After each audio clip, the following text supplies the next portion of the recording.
جینے نہ دینا، فوراً زندہ گاڑ دینا، دفن کر دینا۔ تو مختصر عرض کروں چلا گیا۔ اللہ کی مشیت، اس کے جانے کے بعد اللہ کریم نے اسے بیٹی عطا فرمائی۔ بیٹی کی پرورش کرتی رہی ماں، تربیت کرتی رہی۔ جب تھوڑی بڑی ہوئی 3-4 سال کی، تو وہ طویل عرصے کے بعد جب واپس آیا، اپنے گھر پہنچا تو دیکھتا ہے گھر کے صحن میں، گھر کے آنگن میں ایک خوبصورت چھوٹی بچی کھیل رہی ہے۔ جب اسے دوڑتے ہوئے، اسے کھیلتے ہوئے دیکھا تو بڑا اس کا دل خوش ہوا۔ اپنی اہلیہ سے، بیوی سے پوچھتا ہے یہ بچی کون ہے؟ بیوی کو چونکہ پتا تھا، وصیت بھی کر کے گیا تھا کہ بیٹی ہو تو اسے زندہ نہیں رہنے دینا۔ وہ عورت بھی سمجھدار تھی، کہنے لگی کہ یہ پڑوسیوں کی بچی ہے، کبھی کبھی کھیلنے کے لیے آ جاتی ہے۔ تو یہ سلسلہ چلتا رہا۔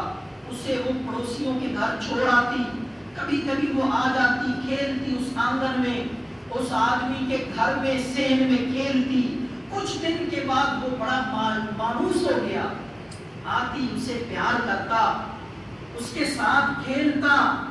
تو جب بیوی نے دیکھا کہ اب مانوس ہو گیا ہے، اب برداشت کر لے گا، تو بیوی نے کہا کہ یہ دراصل بچی پڑوسیوں کی نہیں، یہ تو ہماری اپنی بچی ہے۔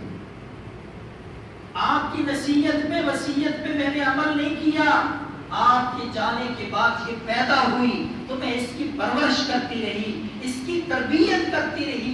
آج یہ اتنی ہو چکی ہے کہ دوڑنے کے، چلنے پھرنے کے قابل ہے۔ جب یہ بات اس نے سنی، جب یہ بات سنی، فوراً آگ بگولا ہو گیا، غصے میں آ گیا، جذبات میں آ کے فوراً ہاتھ میں کسی لی، کہیں لی اور بیٹی کو ساتھ لیا، ہاتھ پکڑا۔ یہ ساری بات کو سنا رہا ہے اللہ کے پاک پیغمبر، یہ آپ بیتی اپنا واقعہ کو شخص سنا رہا ہے، امام الانبیاء محمد رسول اللہ۔ تو کہنے لگا یا رسول اللہ، میں نے بچی کو بھی پکڑا، کئی اٹھائی اور میں جنگل کی طرف چل پڑا۔ وہ بچی میرے ساتھ باتیں کرتی گئی سارے راستے میں۔ اب وہ کہاں جا رہے ہیں، کیا کرنے جا رہے ہیں اس دھوپ اور گرمی کے موسم میں، کیا کرنے جا رہے ہیں آپ، کہاں لے جا رہے ہیں مجھے؟ تو کہنے لگا یا رسول اللہ، میں جنگل میں پہنچا اور گرمی اور دھوپ کے موسم میں گڑھا کھودنے لگا۔ وہ بچی باتیں کر رہی ہے، پوچھتی ہے ابو یہ گڑھا آپ کس لیے کھود رہے ہیں؟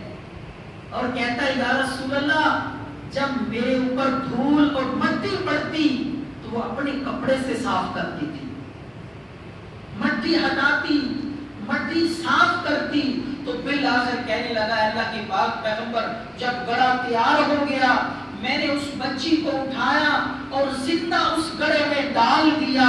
وہ روتی رہی، اے اللہ کے پاک پیغمبر، وہ چیختی رہی، وہ چلاتی رہی، یا رسول اللہ، وہ کہتی رہی کہ ابو مجھے زندہ نہ دفن کرے، میں آپ کے گھر نہیں جاؤں گی، میں آپ سے کچھ نہیں مانگوں گی، میں آپ کے پاس نہیں رہوں گی، میں جنگل میں رہ لوں گی، میں کہیں سے مانگ کے کھا لوں گی، میں آپ سے کسی چیز کا سوال اور مطالبہ نہیں کرتی، یہ ظلم نہ کریں، مجھے زندہ چھوڑ دے، میری جان بخشی کر دے۔ تو شخص کہتا ہے اللہ کے پاک پیغمبر، میں نے اس بچی کی ایک بات نہ سنی، میں نے اسے روتے ہوئے، چیختے ہوئے، چلاتے ہوئے اسے اس گڑھے میں ڈال کے زندہ دفن کر دیا، اور میرے کانوں میں اس کی سسکیاں، اس کی آہیں اور اس کی چیخیں سنائی دیتی رہی، لیکن مجھے ذرا برابر بھی ترس نہیں آیا۔